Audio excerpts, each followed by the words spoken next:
Selamat malam teman-teman. Kali ini kita bersama Mas Yuda. Kembali lagi saya Novel.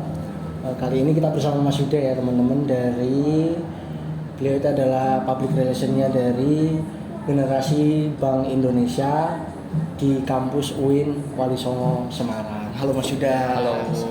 Selamat malam Mas. Sehat-sehat Mas ya? Sehat. Alhamdulillah. Pada tema malam ini aku ketemu sama Mas Yuda mau tanya tentang seputar lobby dan negosiasi ala public relationnya Genbi nih Mas. Boleh banget gak Mas ini? Boleh.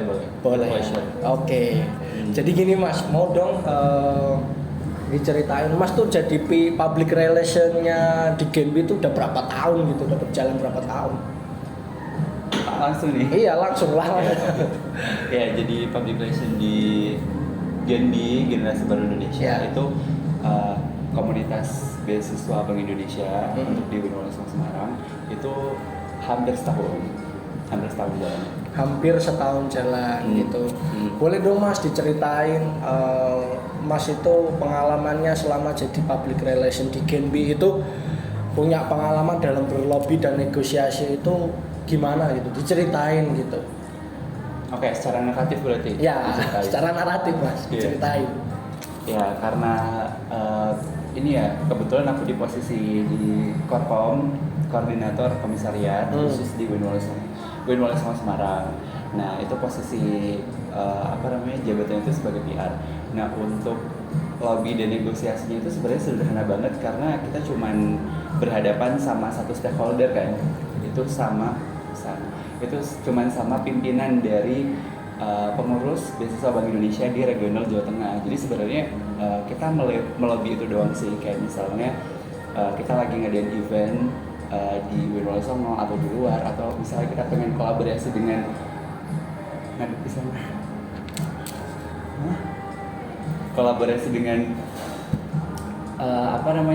kampus-kampus di Jawa Tengah, itu kan tentu kita butuh izin, butuh dana dari pengurus beasiswa Bank Indonesia. Nah, disitulah proses dinamika yang memerlukan lobby dan negosiasi, karena sebenarnya kebutuhan kita itu kadang-kala nggak sejalan nih dengan yang disediain sama Bank Indonesia kayak gitu. Jadi perlu banget skill lobby dan negosiasi. Mantap. Ada ini nggak Mas, kayak misal ketika saat lobby dan negosiasi terjadi hambatan nggak? Kalau terjadi hambatan itu kira-kira Mas Yuda itu solusinya gimana saat lobby dan negosiasi terjadi hambatan gitu sebagai seorang PR Genbi? Oke.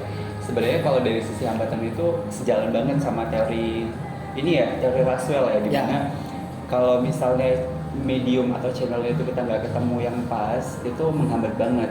Kayak misalnya tentu yang aku bilang tadi, kadang-kala kita nggak sesuai nih, nggak sejalan dengan pihak pengurus beasiswa. Nah, disitulah perlu namanya lobby dan negosiasi. Untuk kendalanya itu sendiri adalah kita jarang banget ketemu gitu. Jadi kadang-kala dalam proses lobby dan negosiasi kita pakai channel gitu loh, pakai via telepon, via WhatsApp, itu nggak efektif banget kan sebenarnya. Karena kita jadi nggak fokus untuk mencapai kesepakatan gitu. Kalau kita ketemu di satu tempat yang sama kan, ini ya kita bisa lebih belak-belakan lagi kan, bisa kadang-kala ketidaksepakatan itu muncul ketika mereka tuh nggak tahu sebenarnya apa yang kita rasain. Itu nggak bisa terakomodasi melalui media gitu, jadi memang harus ketemu langsung. Oh gitu. Kadang-kala kendalanya itu. Oh seperti itu Mas ya hambatannya. Keren. Boleh dong Mas bagi tips dan trik saat kita melakukan lobby dan negosiasi ala public relationnya Genbi? Sudah, boleh nih. Ya, kadang-kala kalau kita fokus di lobby dan negosiasi kan bagaimana kita maksudnya kita mencapai goals atau tujuan apa yang kita butuhkan gitu kan. Nah, dalam konsep lobby dan negosiasi sebenarnya nggak bisa tuh Mas Novel yang dapat apa yang Mas Novel pengen atau aku sendiri yang dapat. Namanya lobby dan negosiasi pasti harus kedua-duanya, harus setara gitu. Jadi yang paling penting adalah how to communicate each other gitu ya. Gimana kita bisa ngobrolin itu bareng-bareng dan jangan sampai ada satu pihak yang menang sendiri atau kalah sendiri yang dirugikan. Jadi ibaratnya pertandingan ini seri 0-0. Sama-sama diuntungkan. Karena kan tujuan dari negosiasi itu sama-sama diuntungin.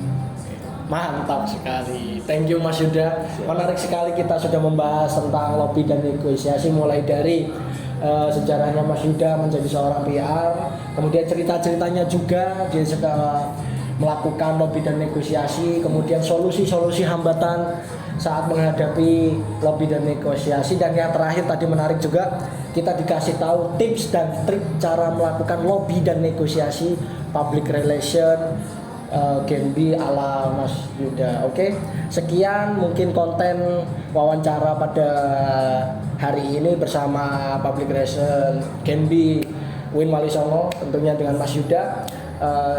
Kita tunggu next konten berikutnya bersama Mas Yuda. Terima kasih Mas, sampai berjumpa kembali. See you. Oke. Lu nggak ngeliat kamera anjir. Hah? Ayo matiin.